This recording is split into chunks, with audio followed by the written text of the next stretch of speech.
through some of them, and some of them I'm gonna do extra stuff so you guys just understand better what data science is about.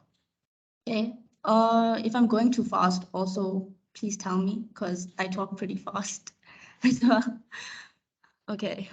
So these are the topics we're going to cover today. So by the end of this lesson, I hope you guys will know what data science is about. All right. Okay, so firstly, what is data science? I'll just ask, what is data science? All right. Okay. So data science is the field of study that combines domain expertise, programming skills, and knowledge of mathematics and statistics to extract meaningful insights from data. All right, that is a real mouthful. It's a very long definition. So let's just go through it step by step. Firstly, data science combines maths, statistics. It's very involved in maths and statistics. And you have to have domain expertise when you're doing data science. So does anybody here know what domain expertise is? Anybody have any idea? Okay, so basically domain expertise, let's look at an example, right? Let's say there's an alien. Okay, so there's an alien out there that's doing data science, meaning that it wants to make predictions about something, okay? So this alien, it has data about human beings. It has their age, it has their name and everything, and you want to find out specific things about them. Okay, so let's say it has this human's age. So let's say it has the age of like 200 years old in its data set. Now, there is nobody in this world who has lived to 200 years old, but this alien doesn't know about human beings. So it's like, okay, that number is fine. Let me just continue with 200. That's perfect. But when he makes his prediction with that 200-year-old age, the outcome is going to be wrong because this age is invalid data. So he needs to understand what is invalid, what is not invalid when he has his data. So you need to know the ranges for valid data. Okay, but let's say his data set was about tortoises. So in the case of having tortoises' ages, so if there was 200 years old there, then that is a completely normal age. So that's valid data. So domain expertise means knowing what you are programming for, knowing what environment, what faculty, facility you're programming for before you work on your data. Because there's no point if someone gives you data about, let's say, years, and then they call that field numbers or something. You won't know what numbers they are for unless the thing is labeled correctly. Another example is if you're perhaps programming a government website. So if you're programming a website for the government, you're not going to make it look like colorful and fancy and something that like little kids will enjoy, because the people who are like visiting that government website aren't little kids. So you want it to look professional. You want it to look like a bit, I don't know, like bland, I guess. But yeah, so that's why you need to know what you're coding for before you start whatever you're deciding to do. That's domain expertise. Okay, programming skills, everybody knows what programming is. So we want to extract meaningful insights from data. So knowing what our data is about, using these skills that we learned to find patterns in the data, make predictions, and say, for example, let's say I'll predict whether person sitting there, if you're a smoker or not, based on whatever demographic or details you gave me. Okay, any questions so far? Or you guys are good? Is everyone good? Am I going too fast? Or is everything fine? Okay, all right. So last week, Njabulo went through data analytics. So there's a difference between data analytics and data science. So data science is mainly to make predictions, find out patterns in data, but data analytics is more on answering questions and using something called unstructured data. And I mean structured data. And data science uses something called structure. Data science uses unstructured data. So these terms are not familiar to many of you guys. Probably didn't hear about unstructured or structured data before. So let's go through an example. Okay, so structured data is stuff that you guys will find in your tables. So you'll find, how many people here have used MySQL before? Or like anything with SQLs? Okay, so you have. So what do you find in tables? What data types are there in tables?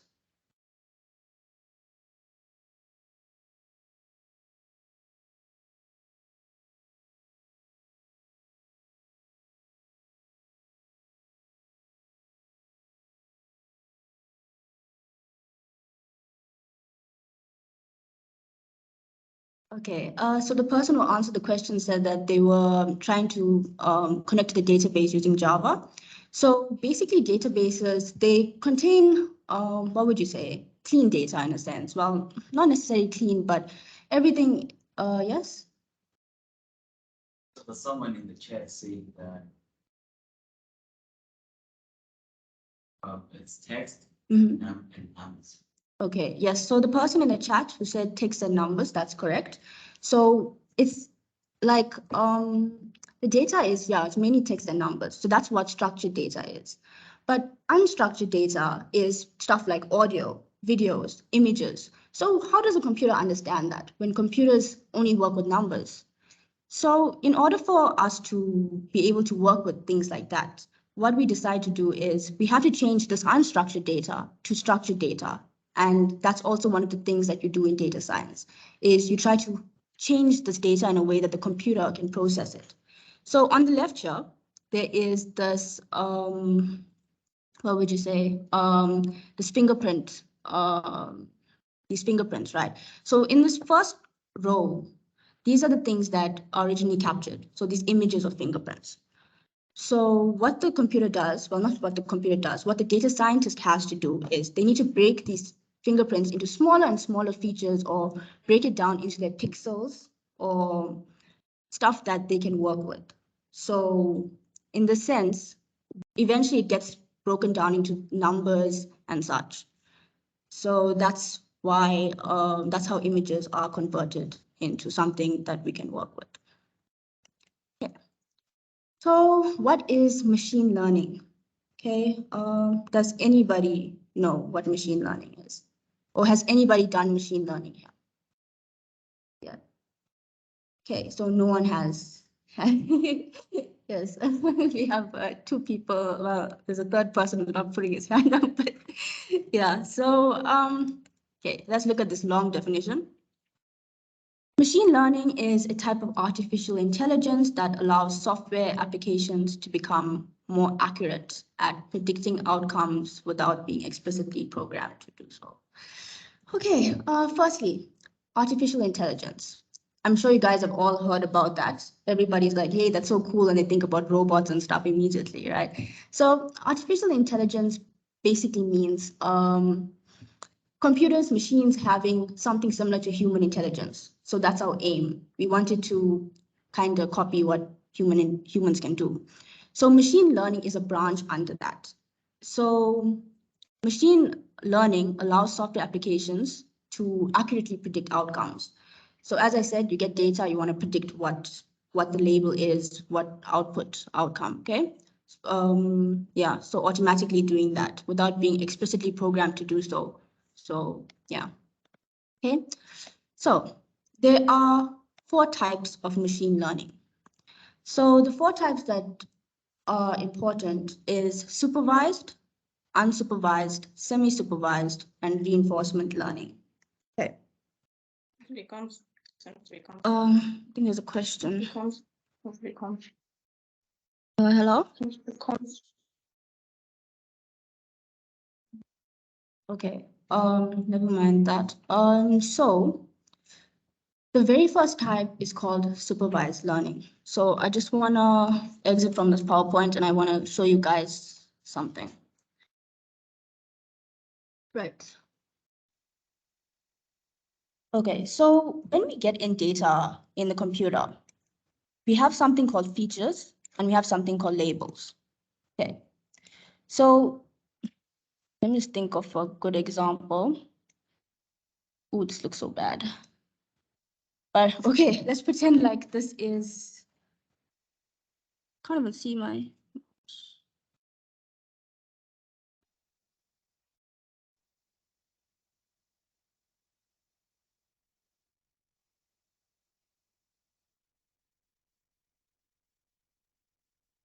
yeah, I'm using a mouse. This is so bad. But anyways, um,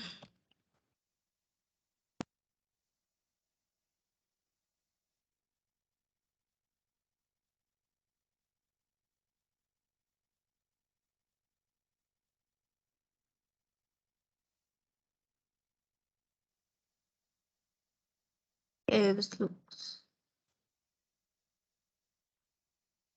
all right. So, when you,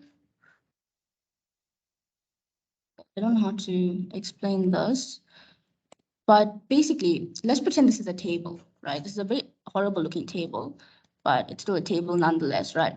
So, basically you have columns in your table.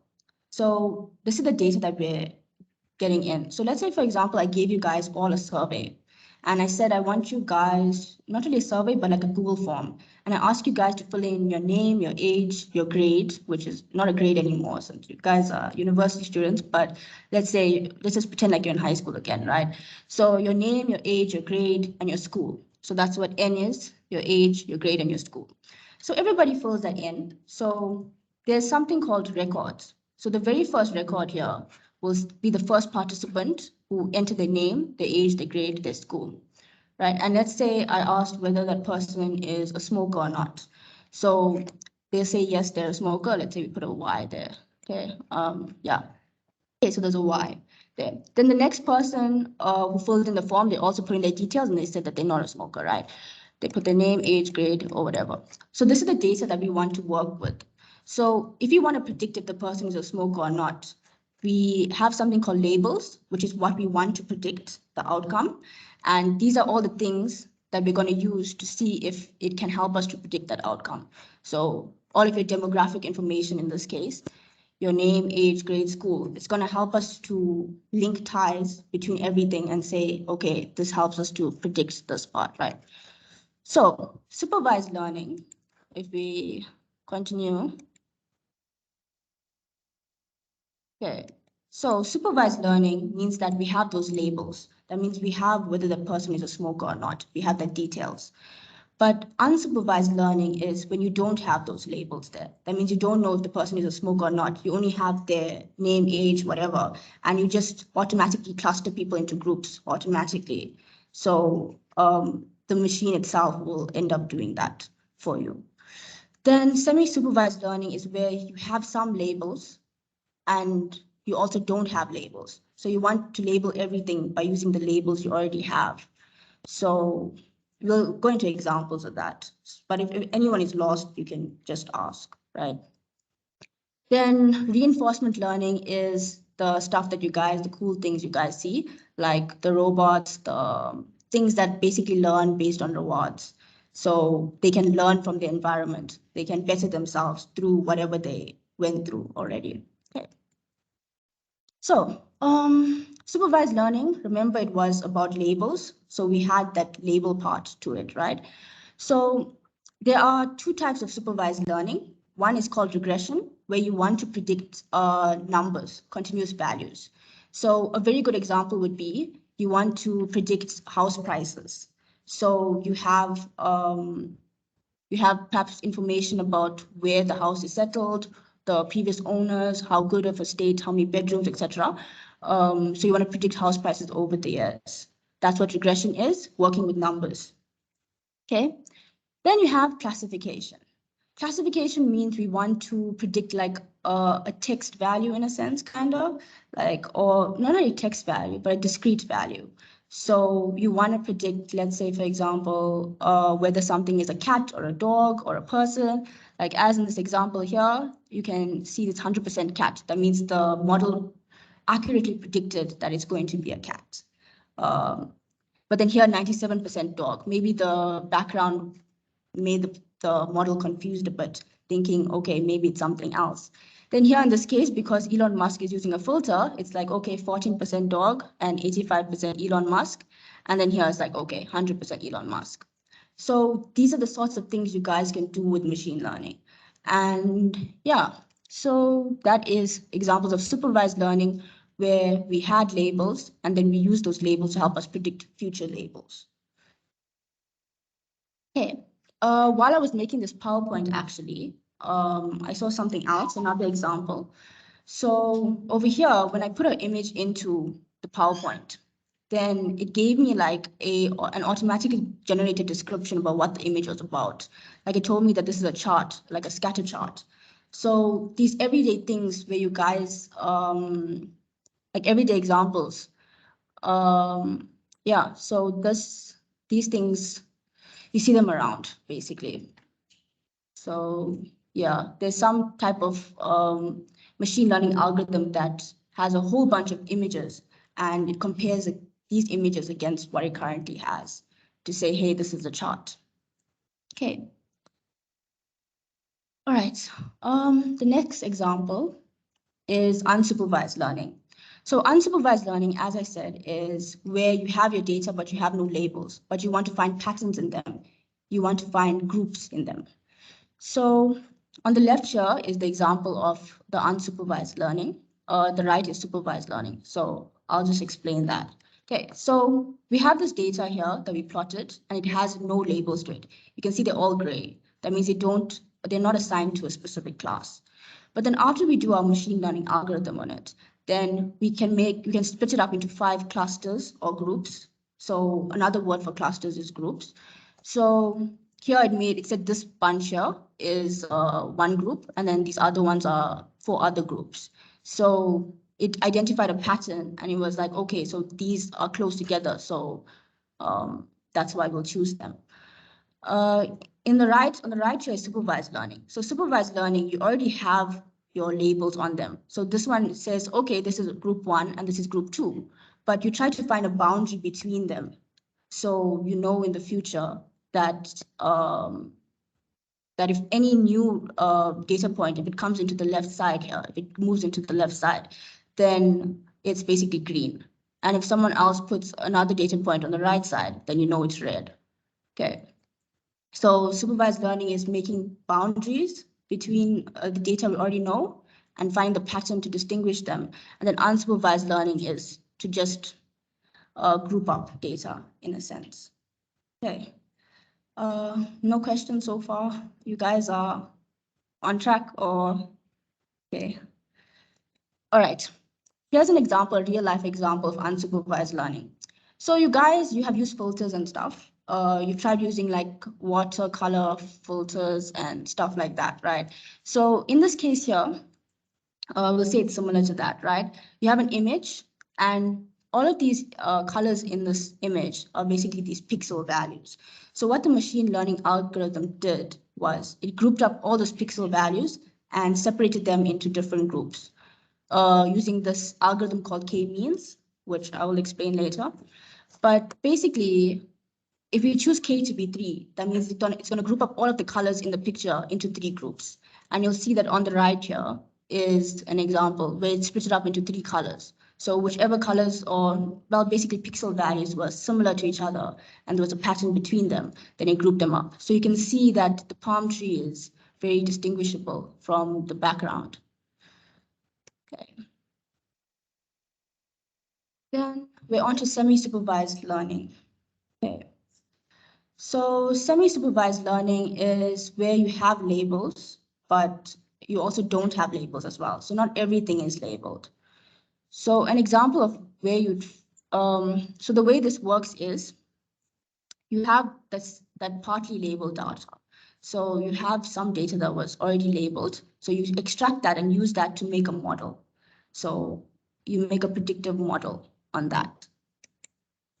Then after that, then after that, what happens is you take your unlabeled data and you place it with the labeled data. And then that model that you created should predict where these new unlabeled data should be. So it makes, it labels that unlabeled data.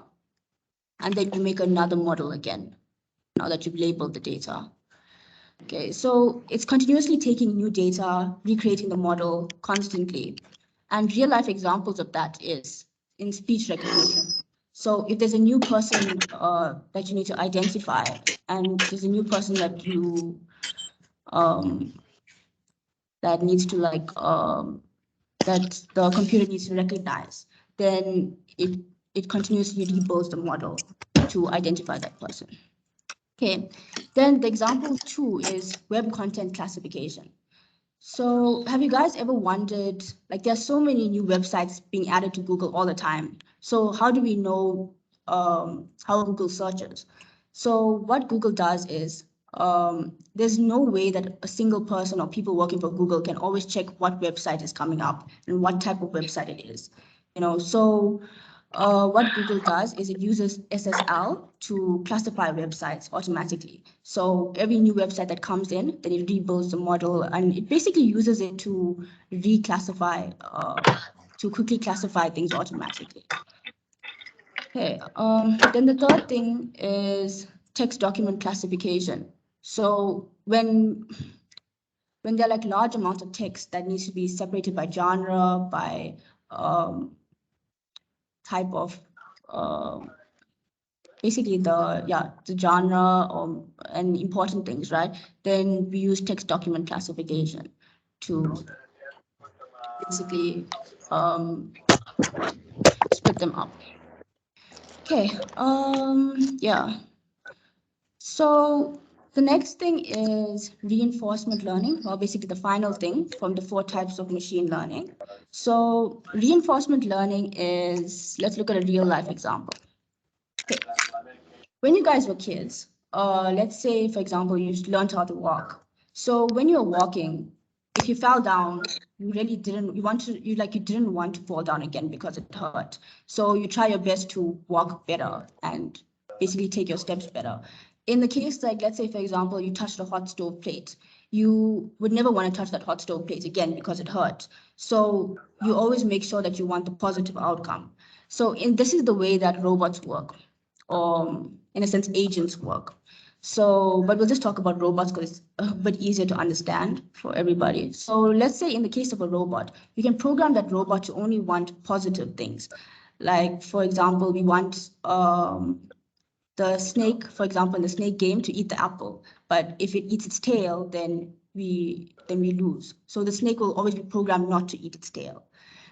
So we can program it to do actions, and based on its environment, meaning the environment can either have positive or negative things, or like a hole that the character can fall into and then he'll die. We don't want that to happen. So we try to code it so that it ends up only doing positive things and learning from its mistakes, in a sense. So the whole time, the agent will perform an action, and according to its environment, it'll try to find the next state, like a good state, and try to receive a reward. And then the agent will continuously do that until it reaches an end goal, perhaps. So that's what reinforcement learning is about. Okay, one of the examples of reinforcement learning is this robot called Sophia. So she basically was programmed so she can learn from her environment as well. And there are several other things that are coded into her to allow her to speak as well. So speaking, that depends on NLP, which we will cover in a few lectures. And then computer vision, which basically allows computers to see the way humans do. So you extract images and try to make it in such a way that the computer understands that it can perform actions based on that. Okay, yeah, I just want to check the time. All right. So I spoke about statistics earlier. So there are a lot of things about statistics that are incorporated in machine learning. A lot of people say it's statistics versus machine learning, but statistics is a part of machine learning. So they should be incorporated together, basically. But one of the differences between statistics and the difference between machine learning is you have all of your data in statistics, and you make your model based on all of your data. So you make your predictions based on every single one of them, and then you either accept or reject that model based on the accuracy that you get. But in machine learning, you have all of your data, but we split it up into training and test sets, or perhaps training, validation, and test sets. So what that means is we use a specific amount of data to make the model, and then with the test data, we test the model on that data that it has not seen before, so we can tell how accurate our predictions were. Because in the case where you put all of your data to that one model, let's say there was, okay, in an example, let's say the data that we provided was the year, like let's say this year, okay. In recently Stranger Things season 4 came out, right? And I think H&M was selling Stranger Things merch. So let's say the sales were really, really good because there are a lot of fans of Stranger Things. So that was the data that we inputted, where the sales were extremely good because of that. And then we made the model and we're like, okay, sales are going to be good every year. So then the next year when we put in new data, we'll see that the accuracy of this model is really, really bad. So that's why we need to firstly clean the data and make sure that it's not based on a trend, which was spoken about previously, but also we need to make sure that we test it on unseen data before we are like, okay, we're going to use this model every year, because the model is not going to be accurate in that case. Okay. Another thing where statistics is different from machine learning is that in statistics, we normally make decisions based on these things. So we're like, what is the impact of X on Y? But in machine learning, these things end up getting incorporated into software a lot of the time. So we want to add this onto like websites or have real life applications with regard to it. Not like statistics doesn't, but in this case, we are more programming orientated. So yeah. Okay, and then, yeah, so also we speak about correlated data can negatively impact interpretation. Does anyone know what correlation is? Or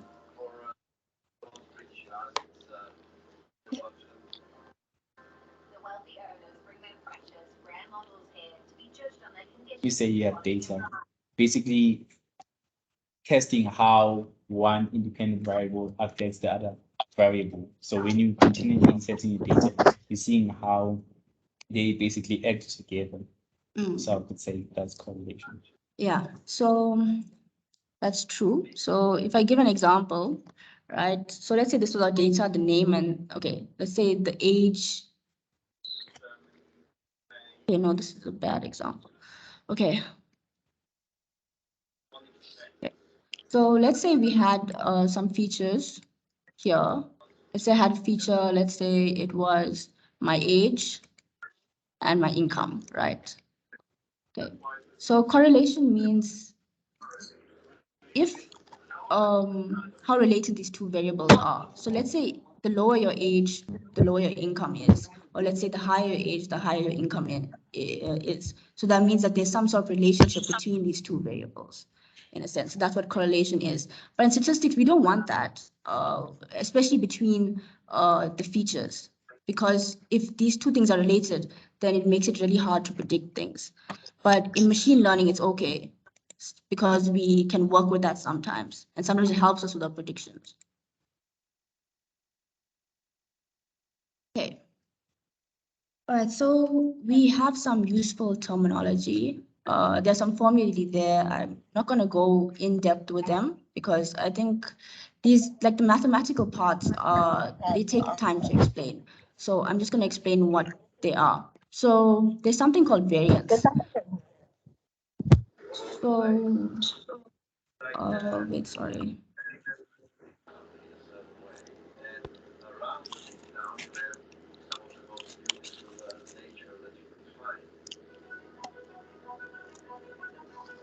Yeah, so there's something called variance. You guys have all seen like scatter plots, right? So variance is basically how spread apart the points are in a scatter plot. So, I mean, if you think about it in terms of a scatter plot, but it's basically how spread out the data is. So if the data is like really, really close together, let's see if I can increase that. Okay, let's say the data is really, really close together like that. Okay, that means that there's low variance because they're really, really close, right? But then in the case where the data is more spread out, that means it has higher variance. So yeah, that's basically what variance is. Okay. Then there's something called covariance, which is the measure of how two random variables will change when they're compared to each other. So it's very, sorry, it's very, very similar to what I just said, what I just showed you previously with those two features, where if one goes up, the other one goes up. If one goes down, the other one goes down, right?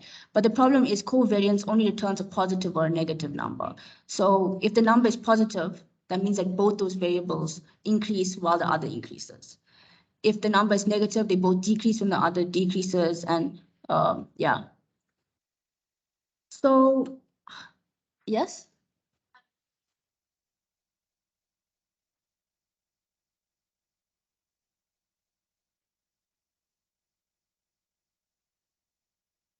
Okay, so the question asked was, what's the difference between covariance and correlation? Okay, so covariance only gives us the positive or negative, tells us, okay, these two are increasing together or decreasing together. But the thing is, what we want to know is, how much are they decreasing or increasing together? So that's what correlation is. So there's something called a correlation coefficient. So this is a number that tells us how much this data is increasing or decreasing together, how spread out they are, etc. So there are 7 types of correlation, but I put like only 6 here because I couldn't get the graph for the 7th. But yeah, so there's something called strong positive correlation. So you can see that, let's say this feature 1 and feature 2 are plotted against each other. So you can see that they're really, really tight together, like the data points are really, really close. So it has a very strong positive correlation. So strong positive correlation has a value between 0.7 and 1. Okay, and it's a positive value because it's positive. Negative correlation has a negative value, and we'd say it has a negative covariance. Okay, so then we have strong negative correlation. As you can see, the gradient is in the opposite direction. That's a value between negative 0.7 and negative 1. So correlation values are between -1 and positive 1. Then there's something called moderate negative correlation. You can see that the data points are more further away, and this is in between negative 0.3 and negative 0.7. And then weak negative correlation is between 0, not really 0, I think it's 0. Well, I mean, it's greater than 0, right? But it's from 0 to 0.3, negative 0.3, okay? And the same thing for weak positive correlation, that's 0 to 0.3. And then no correlation is basically, they have like absolutely nothing in common. So yeah, that means that the correlation coefficient is 0. So the numbers that we look at mainly are 0, 0.3, 0.7, and 1. That's what distinguishes the different types of correlation. So in some types of machine learning models, we don't want correlation between the variables because it makes it like hard to predict sometimes, but sometimes you do want them. So yeah, we'll have guess a 10-minute break after this, but are there any questions? Anything you guys want to ask? Even virtually as well. Is there anybody? Or you guys are all understanding so far? All right, then I guess we can take 10-minute break. While we're on the break, I want you guys to just fill in this confirmation of attendance. I'll be putting the link up. But yeah, we will be back at 10 to 3.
Okay, so we'll resume now. So what we're going to go through now are some machine learning techniques. So these are the models that I was talking about previously that we use to predict certain things. So remember, supervised learning had predicting numbers versus predicting labels, well, basically discrete values like dog, cat, etc. So the very first type of model we're going to look at is called linear regression. So linear regression is used to predict the value of a variable based on another variable. So basically, let's say you have a value like values x, which are perhaps what would you say? Let's say perhaps ages of people as the previous example, and then we want to predict their incomes. So the y value would be the incomes. So we want to predict the value of x, a y based on x. The thing about linear regression is that all of the dependent variables and the independent variables must be quantitative, meaning we can't, we have to make sure that all of our features are numbers and also all of our predicted values are numbers as well. So do you think that if we added more features, our predictions would improve? So what do you guys think? If we added more features, if we didn't just have X, but we had, for example, we had Z, we had T, like different columns of values, do you think our predictions would improve? Okay, somebody can take a guess. Yes or no? I think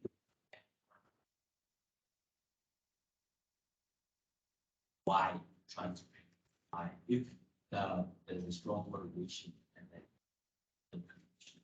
But then if there's no correlation, then it asks really from the things which you want to get. That's very true. Okay, so it depends on the scenario. So sometimes it will be better to have more features, sometimes it won't be better. Okay. So when we have many features, it's called multiple linear regression. When we have just one feature, then it's called simple linear regression. So it's basically shown as the formula for linear regression is pretty much a standard line formula. Yeah, it's pretty much a standard line formula. So if you think about the stuff you guys did in high school, y is equal to mx plus c. In this case here, this b1 is your gradient and your b0 is your y-intercept. And then when we have multiple features, x1, x2, x3, and whatever, all these x's are all the features, represent the features, and then these are the coefficients of them. So basically, the more features you have, the more your graph will become more polynomial. So if you have two features, it'll look like a quadratic. Then 3 would be cubic, 4, so on. It'll look like something weird, right? Sorry. Yeah, but if we go to the next slide, this is an example of linear regression. So linear regression makes a line for a prediction that we want. So if we have values, let's say we have all these values here. So this line is our prediction line. So if we say x is, perhaps let's say this line here where x is 50, that means we're going to predict the value for 50 to be somewhere around here, which is pretty close to the actual value. So there are obviously going to be errors when we use linear regression, but yeah, so linear regression is basically making a kind of line to predict where the values are going to be. So if we make our model, if we add too many variables, then there's something called overfitting. So the line ends up becoming so, it'll end up fitting so much the actual values that it'll only work for that test case. So if you put new values, like let's say one here, one here, one here, then it will end up predicting them wrong because the line is so fitted to the training values. So this is something called high variance, where there's just too many features. So it's called overfitting. So how are you gonna get the keys out of the car? Like, oh, I am so done with you. This is madness. Okay. Sorry, there was just someone speaking. So Yeah, okay.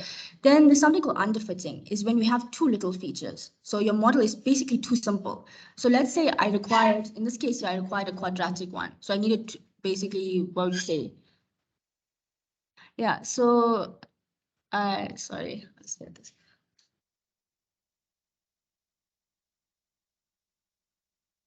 Yeah, so there's something called underfitting. As I said, it's where you have too little features, and your model is basically too simple. So in this case, we needed 2 features, but what happened was there was only like probably 1 feature or 1 coefficient that we ended up using in our model. So it's not good enough. So that's high bias when basically that's high bias, right? And then when you have low bias and low variance, when you use the correct amount of features, you use the correct model, then that is basically the perfect model. It'll predict correctly for you. Okay. So how do you find out the error of your linear regression model? How do you know if it's a good model or not? Because there's no way that you can accurately predict every single value. If a house price is, let's say, 400,001 cent, and you predict 400,000, like there aren't going to be perfect numbers that are going to be exactly tens. They're going to have like cents to them, and you can't predict those cents to the T. So we have something called the mean squares error, where these are actual values here, these black dots. And then you have your blue line, which is your predicted line. So let's say at 100, the predicted value was somewhere here, right?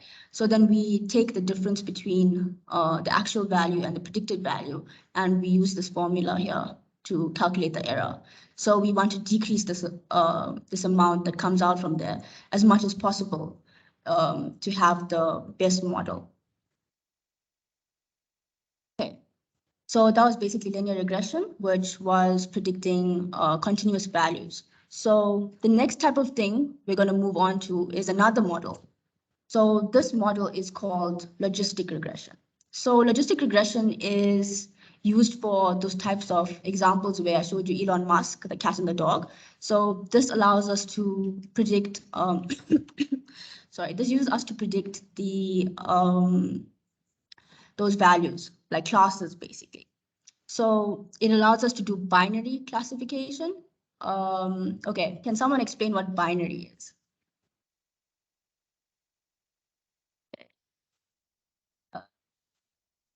Okay. Yeah, so binary is basically 2. So in computer science, we have binary, which means 0 and 1, but in this case, we're talking about 2.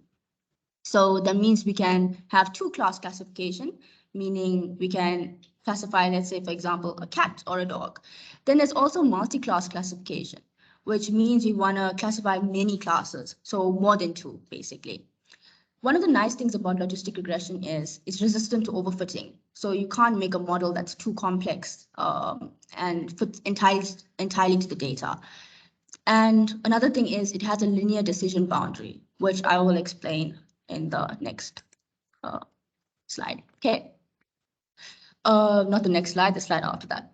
So this is what the logistic regression function looks like. So here, this was the formula for it, which I will not be going through, but basically it's a sigmoid function. It's a logistic function.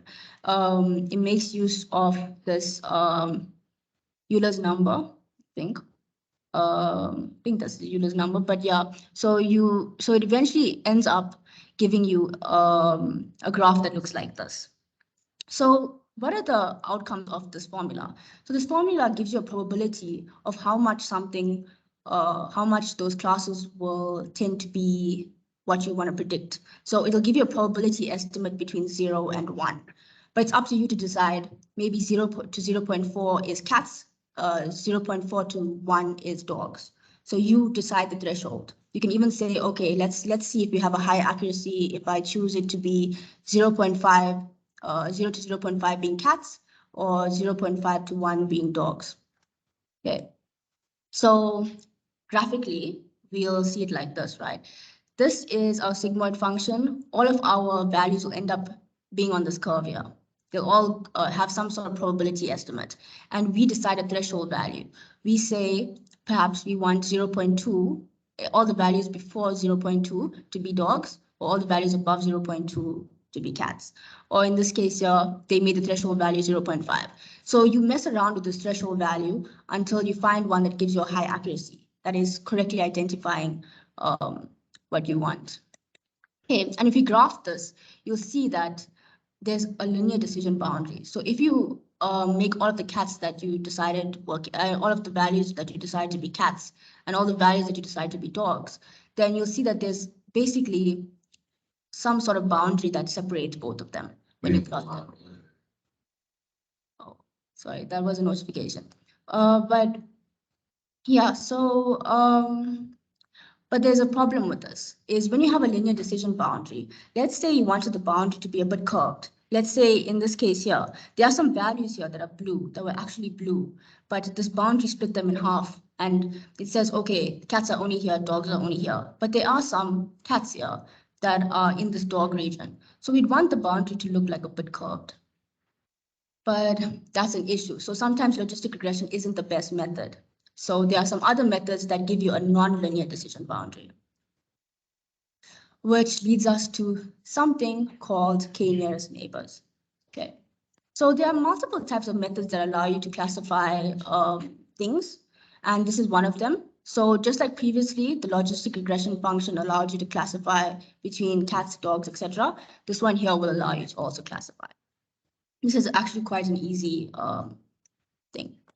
Okay, so basically you have your training data where it's already labeled, right? So you have, I keep on using this cat dog example, but anyway, let's say there's cat dog and there's a whale over here, like a random whale. Okay, so this cat is yellow, dog is green, whales are orange. And then you have this new data point that you added there. So you want to know, where does this belong to? So what you end up doing is, the k and k nearest neighbors means how many neighbors do you want to look at? So neighbors are the data points that are closest to it. So neighbors as in like what data points are next door to you. So if you choose your k value to be 3, that means I want to look at the 3 data points that are closest to me. So I look at this one, and this one. In this case here, they chose k to be 4. So they want to look at the 4 closest data points, which ends up being these two, this one and this one, I think, right? And you can use any type of distance function to calculate it, different distance formulae. So there are 3 types here that I put as an example, but basically it's all up to you, right? Then what you do is you find your neighbors. Once you find those k number of closest neighbors, in this case, the 4 of them, you keep all of their distances. And then whichever one has the most, whichever class has the most of them as your neighbors, then you just say that the unlabeled data is that class. For example, since there are 2 yellows, the unlabeled data is now yellow because it has more of that color than the other classes. Okay, but what if there's a tie between them? What if each neighbor, there's one of each? Let's say I chose k to be 3, and now let's say it's yellow, green, and orange that are the closest. So what you can do is you can randomly assign a class to it, or you can decide to perhaps maybe make this data point the color of whichever class has the most values. So it could either be green or orange. Or there are a lot of things that you can do with it. It depends on how you code it. But whatever gives you the most accuracy, rather determine to use that model rather. So that's how k nearest neighbors works. And if you look at when k is equal to 1 in this example, this decision boundary between them is completely different. Like it's not linear anymore. It's like even having a colors over here as well. So you can actually have decision boundary that even extending as little circles into the other class. And then if you choose k is equal to 5, you'll notice that this decision boundary has changed. So your number for k is very, very important when you're deciding to do this. So you want to use the optimal k, the k that will give you the highest accuracy. Because in this case here, if you chose maybe k is equal to 1, that would be completely, wouldn't make sense as well sometimes. Sometimes higher k is better, but sometimes in a sense, lower k is better. Okay. All right. Yeah. So There are other types of supervised learning techniques. Another one is called naive Bayes.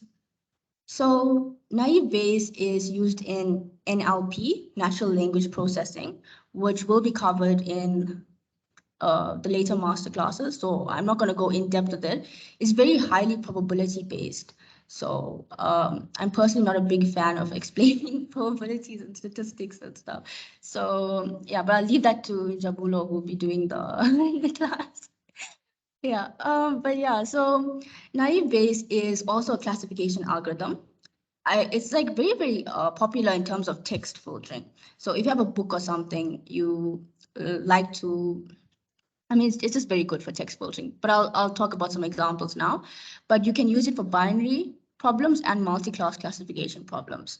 So you can basically use it to classify the way that we previously did.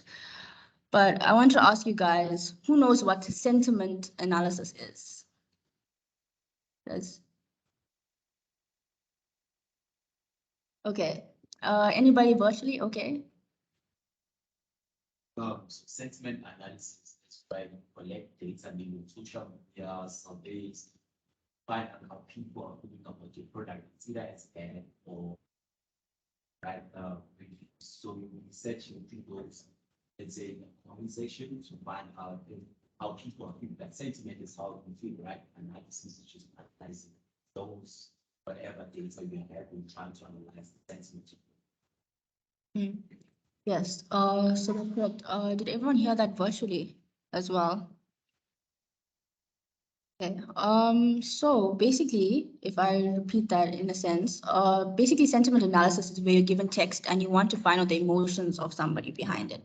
So let's say I was on social media on Twitter and I was looking through all of these people's Twitter, what would you say, their tweets, right?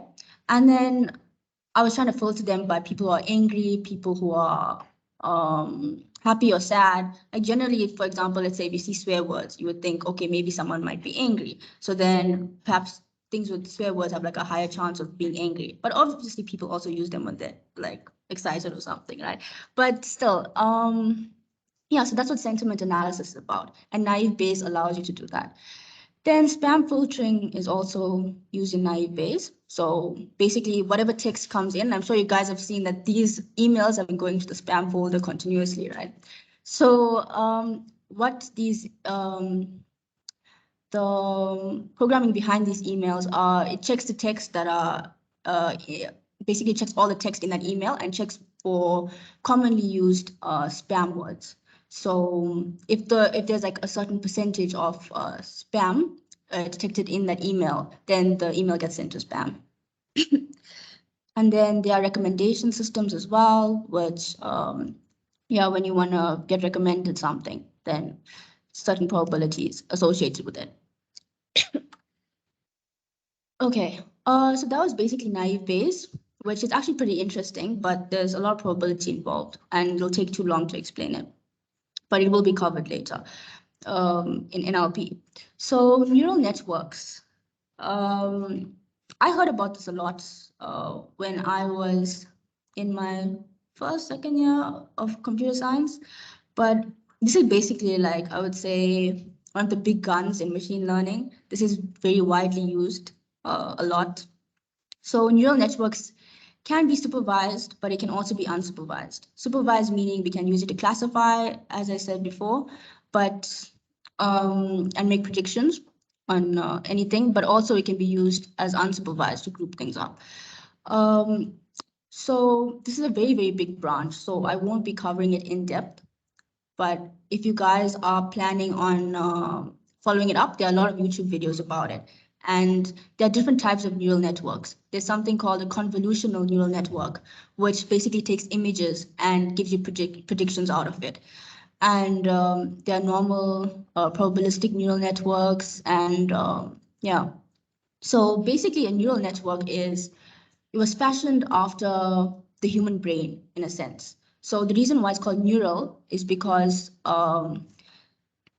this is an image of the neural network. So each of these nodes here, these circles, we call them neurons.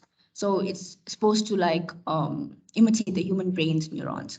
So these are where we put all of our input values. and then it passes through many other neurons, and it has different activation functions. So the activation functions could also be those formulae that we use for logistic regression, for linear regression, and it goes through many of these functions, and in the end, it returns an output. So the output could be either one node, or it could be one neuron, or it could be multiple neurons as well. So you put as many neurons as you want, depending on the situation. It's not always, how many are here? It's not always 8 neurons in the start. You can decide how many hidden layers you want, how many of these you want, how many neurons you want to use, and what your outputs are going to be. Depends on your scenario. But yeah, so neural networks, it allows your computer to learn from their mistakes, and improve continuously. So it's quite an important concept. But this isn't necessarily beginner level. So I don't want to make you guys jump to the deep end and start with neural networks. So today for our project, we'll actually be using logistic regression. Okay. But yeah, that's basically that in a nutshell. Okay, so we're going to move on to some unsupervised learning techniques. So an example of this unsupervised learning technique is k-means, which I spoke about previously. Remember that picture that we had that we split into 3 colors? So this is what we used for that. So the steps for k-means is you have your unlabeled data here. Okay, and k, there's this k coming back here. And this k basically is, it's a number that tells us how many groups we want. How many groups do we want to make? Just like with k nearest neighbors, how many neighbors we want to look at. In this case, we want to know how many clusters or groups we want to make.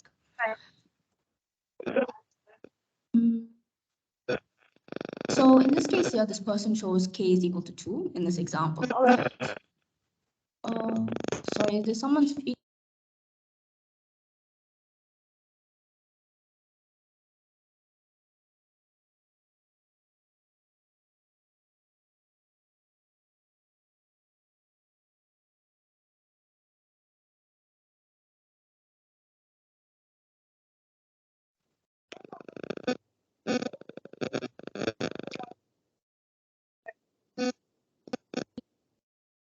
The whole time I was muted. Hi guys, I muted the whole time.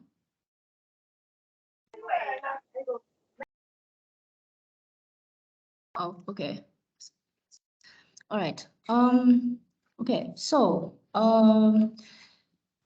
basically, so these 2 points are called centroids, or basically centers, right?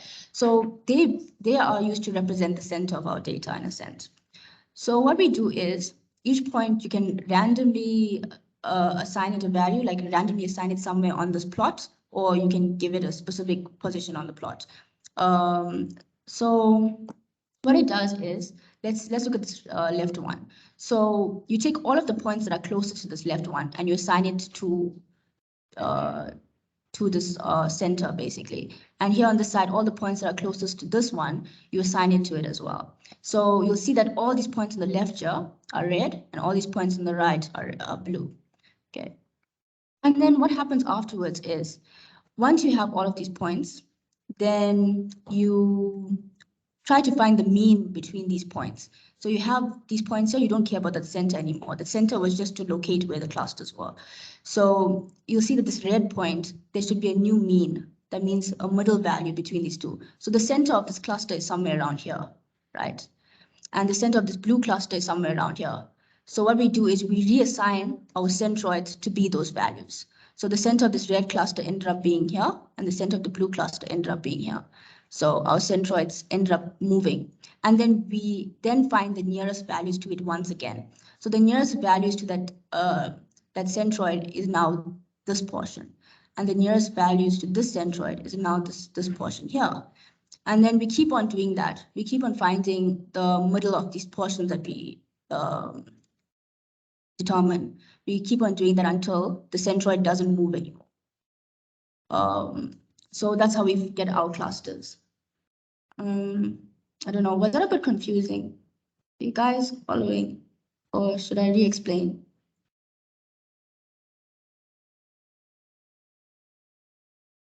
Guys, okay. All right, but basically what it does is it just keeps on moving these centers until it finds the optimal position that's in the middle of each group. So in this case, it found a perfect point. And this is true because each cluster is actually there. So this is perfect to group up these two. So how do you know how many? Yes? Okay, all right. So basically you have your unlabeled data, and then then you choose your K number, which means how many centers you want, centroids you want. So in this case, in this example, the centroid is 2. So we have 2 random points that are assigned on the board. So these random points are used to evaluate how close, to evaluate the data points that are closest to it, in a sense. So it wants to find the center of the clusters. So these centroids continuously move until they can't move anymore, and then that's where we create our clusters. But anyways, so we have these 2 centroids that we added on the left and on the right. And then what we do is we assign all the data points that are closest to each centroid. So the ones closest to this red X, there would be values that are like somewhere around here. So these are closest. And the values that are closest to the blue X would be values that are somewhere around here. Okay, so once we assign them, as you can see, all these red values got assigned to the red centroid, and all the blue values got assigned to the blue centroid. So what we do is we then look for the middle, the mean of these points. So we want to find where exactly is the middlemost position in between these 2 new clusters that we created. So where's the middle of this red cluster and where's the middle of this blue cluster? So once we find that middle point, we then change the position of our centroids and change it to that middle point. So in this case here, the middle point becomes here for the red cluster, and the middle point becomes here for the blue cluster. Okay, and then we do the same thing that we did in step 2 in E, basically. So we then assign all of the closest values that are closest to this red centroid, we reassign it again. So all the values on this left side get reassigned to this value. So you can see they're all red now because they're closest to the centroid. And the blue values, all the values that are closest to the blue values are now assigned to the blue centroid. So now we have new clusters once again. And then we find the mean of the clusters to find the center once again. And then we make the centroids the mean. So you just keep on repeating these steps. So you keep on repeating, finding the new mean, then assigning the values that are closest to it to that mean until the centroids mean doesn't change anymore, until the middle value of these clusters don't change and the centroid is always at the same place. Okay. Yeah. Is it fine now? Do you understand?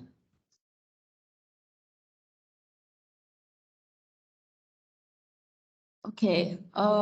Yeah, but basically what we're going to be using today for k-means though is something called, it's Numpy. So what is it? sklearn. We're going to be using sklearn. So you guys won't be coding this from scratch, luckily.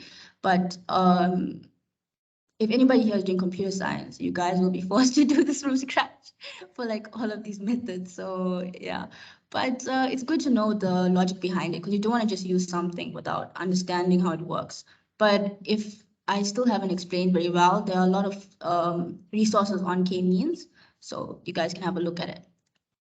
But yeah. All right. Also, how do you know what's the optimal amount of clusters?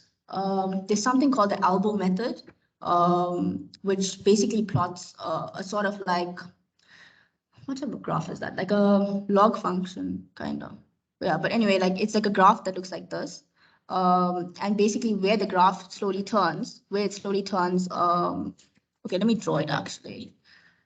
Okay.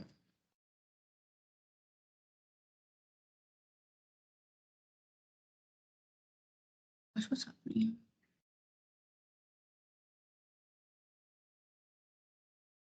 Okay, so basically there's an elbow method that has a graph that looks like this. And what you want to do is this x-axis represent how many clusters you want to use.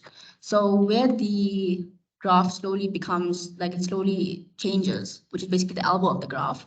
So where it's slowly converging in a sense, then that's our optimal amount of clusters. So in this case, if the elbow is here, then that means we must use 2 clusters. So we'll be doing that in the project today.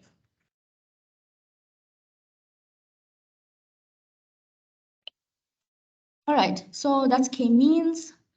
Then the second type of unsupervised learning technique, which there are more unsupervised learning techniques, but I just decided to do 2. So it's called principal component analysis. It's called PCA for short. What PCA does is it can split up things that are higher dimensional into lower dimensional. So what do I mean by that? What I mean by that is if I have 4 features.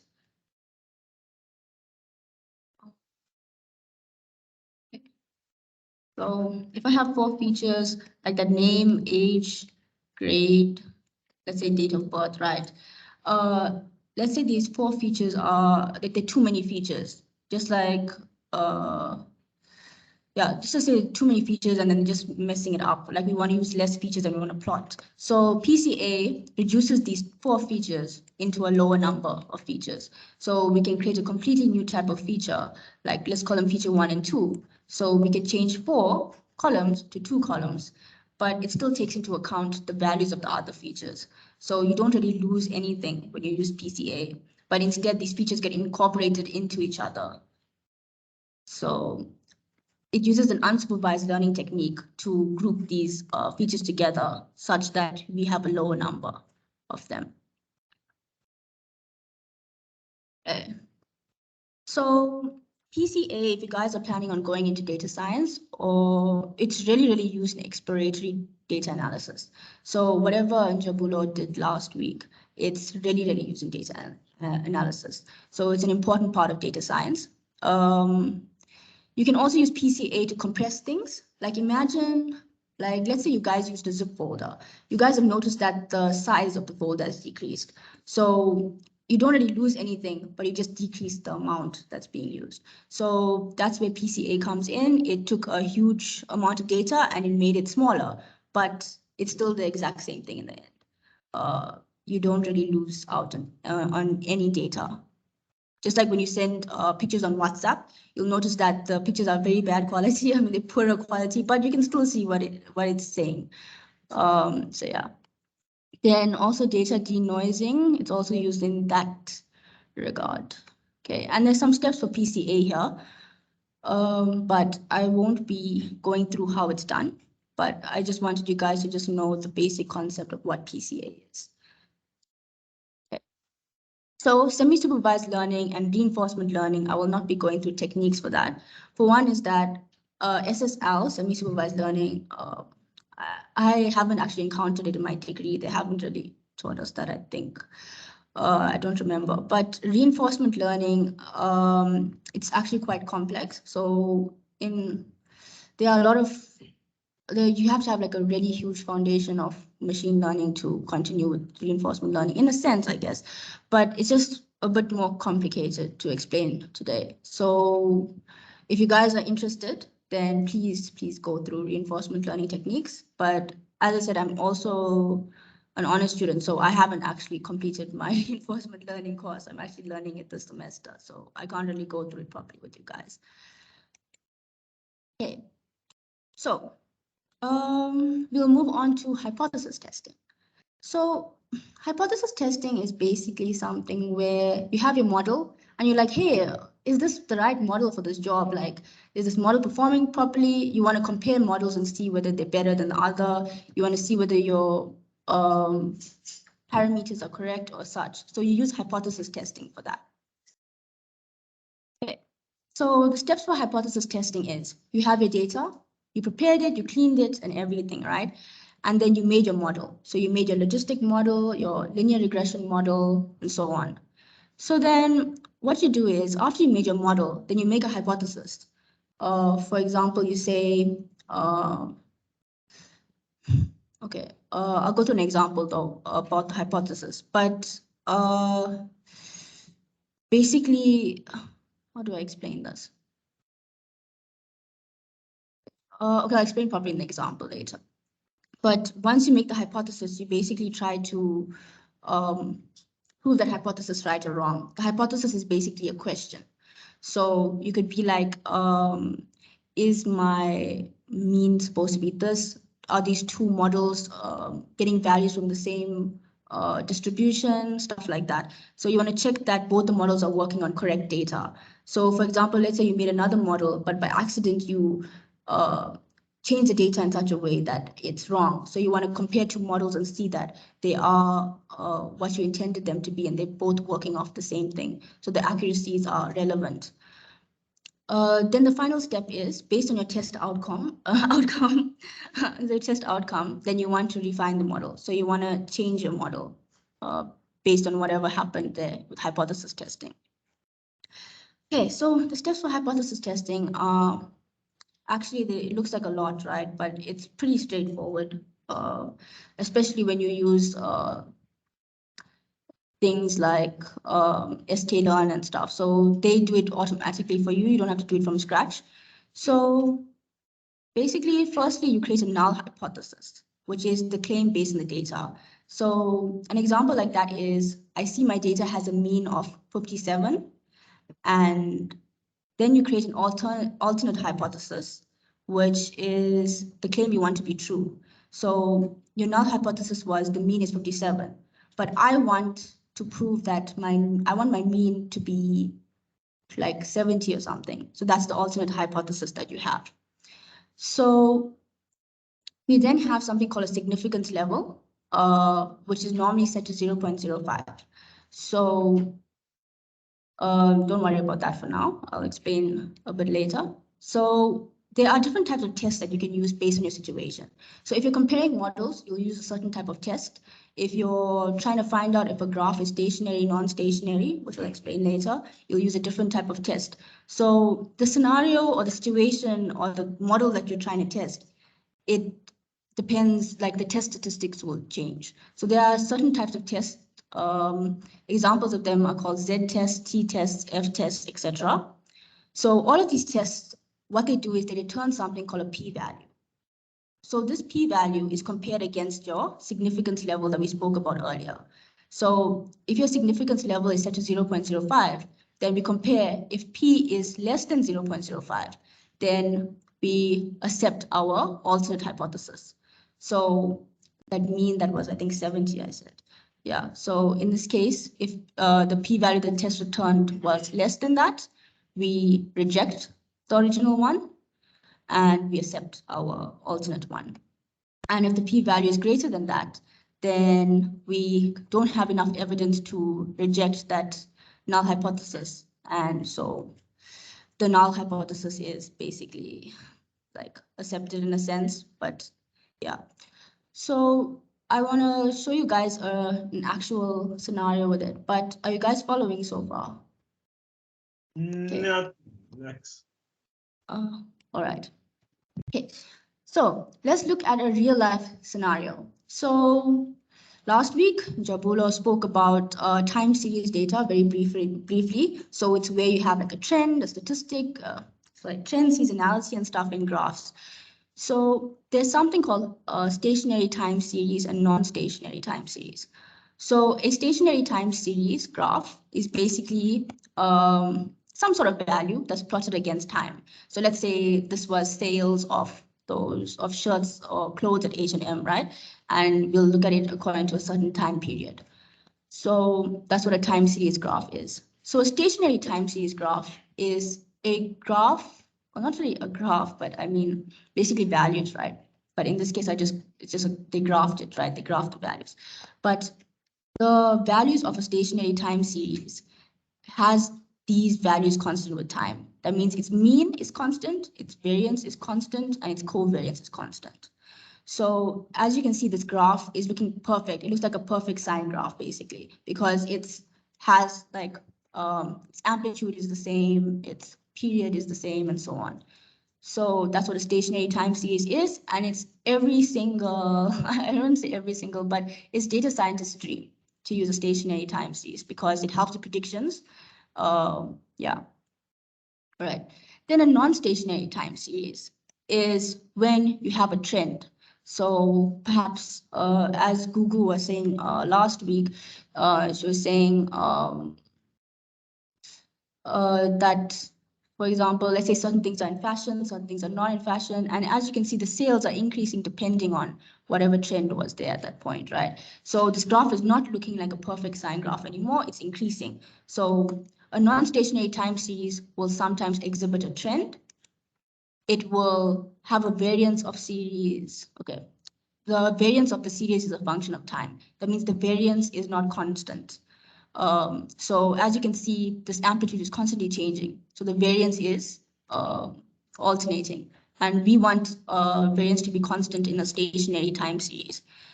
And then the last thing is that covariance as well is not constant. So you can see that, okay, it was supposed to be plotted where the covariance is decreasing, but they randomly drew a bigger notch here. But basically the covariance is decreasing as time goes on, but we want it to be constant. So basically data scientists, oops, no, okay, but anyways, yeah, so why would we want non-stationary versus stationary? So one of the main reasons why we want that is it's easier to predict. You get more accurate results if you remove this trend. This, as I spoke about earlier with the H&M and the Stranger Things example, is that the sales were only increasing at that moment because Stranger Things was out at that point, right? But we want more realistic examples. We want more realistic results. So predictions are better when you have stationary than non-stationary. Okay. So there's something that helps us with the test of stationarity. So it's called the A.G. Fuller test. So basically, let's say we had this data here. So we want to perform a test on it. So we just input the data into this test that we're using, and then it will return a p-value for us. Okay. And then the p-value, if we use 0.05 as that significance amount, then if p is greater than that, then we know that our time series is non-stationary. And then if it's less than that, then we know that our time series is stationary. So that's an example of hypothesis testing. So there are different types, but this is one of the most useful types of it. So the specific test is just for stationarity. There are different types of tests depending on your situation. Okay. So any questions before we go on to the next section?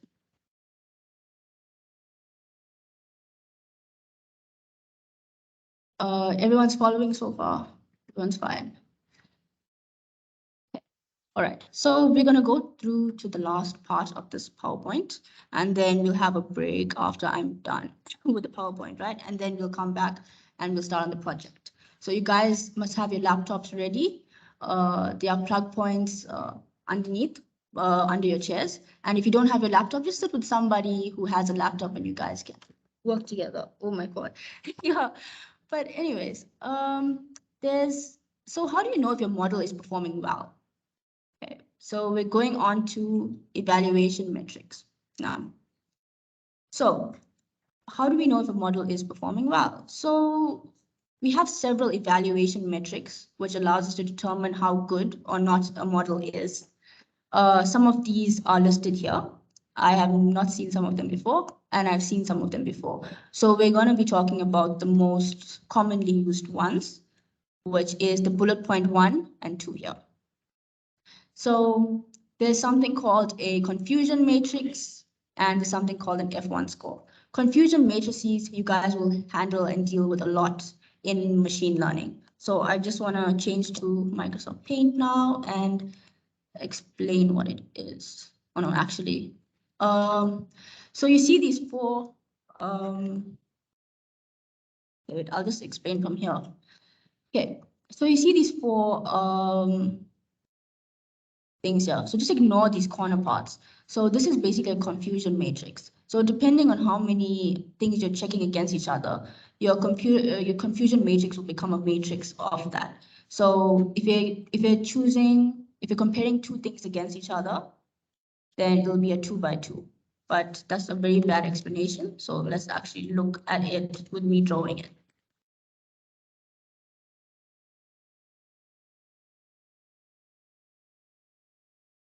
Okay, so let's say I'm predicting cat versus dog, right? Okay. So let's say I'm predicting cats and dogs. So I'm going to have a 2 by 2 matrix. And I'll explain what is happening here. Oh my.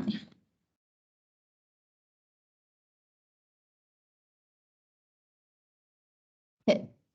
So on the top here are going to be my actual values for it. So when I'm testing my data, I want to compare it against what is the correct values for it. And I want to compare it against what I predicted it to be. So remember, models aren't always going to be 100% accurate. There are going to be times when it doesn't perform well. So let's say I predicted a cat when it was actually a cat. So that means my prediction was correct. I predicted a cat when it was actually a cat. So let's say I predicted 10 of these. Correct. So this is called, I think, true positive, if I'm not mistaken, right? So it's when I predicted a cat to actually be a cat, we'll call it out true positive, right? Then let's say I predicted a cat, but it was actually a dog. So let's say I had 5 of those. So this is called our false negative. It's called a false negative. When you predicted this, when it was actually this. And in this case here, let's say I predicted a dog, but it was actually a cat. So then this is called your true negative. Oh no, false positive. Okay, yeah, this is called your false positive. And let's say I predicted 5 of these again. And when you predicted a dog to actually be a dog, then let's say there were 10 of these. I always forget what is what here. So yeah, this is called your true negative. Okay. So that's where your true positive comes from, your false negative comes from, your false positive comes from, and your true negative comes from. So in the case that you had another thing like mouse or something, right? Then your confusion matrix would be a 3 by 3 matrix. Okay. And then, yeah. But we're working with a 2 by 2, so it's not going to be that bad. So you just need to know what's a true positive, false negative, and true negative. Okay, then from these labels, from these values here that say true positive, false negative, true negative, we can then create metrics that are like we can make some formulae that tell us about the data, like precision, accuracy, sensitivity, specific. Okay, whatever. Okay, but anyways, like yeah, so we can basically use these formulas. So the F1 score combines precision and another type of formula called recall to give us a sort of metric that tells us how good our model is. So it'll give a number that's in between, I think, 0 and 1. So the closer your value is to 1, then the better your model is performing. So you always want that value to be somewhere around 1, like very close to it. Then there's some other examples here. You guys can look it up if you're interested. But we mainly work with confusion matrices and the formulae that are around here and some other formulae. Like I'm just shocked they don't have recall here. But yeah, that's basically it. Okay. Then in this PowerPoint, I put some data science resources you guys can use. So this very first one is what a lot of our machine learning lecture videos were about. So there's this Coursera course that's free that will teach you some machine learning techniques. Then I found some other resources while I was making this PowerPoint. You guys can have a look at it. And there's always a lot of things online that you guys can look up. Yeah.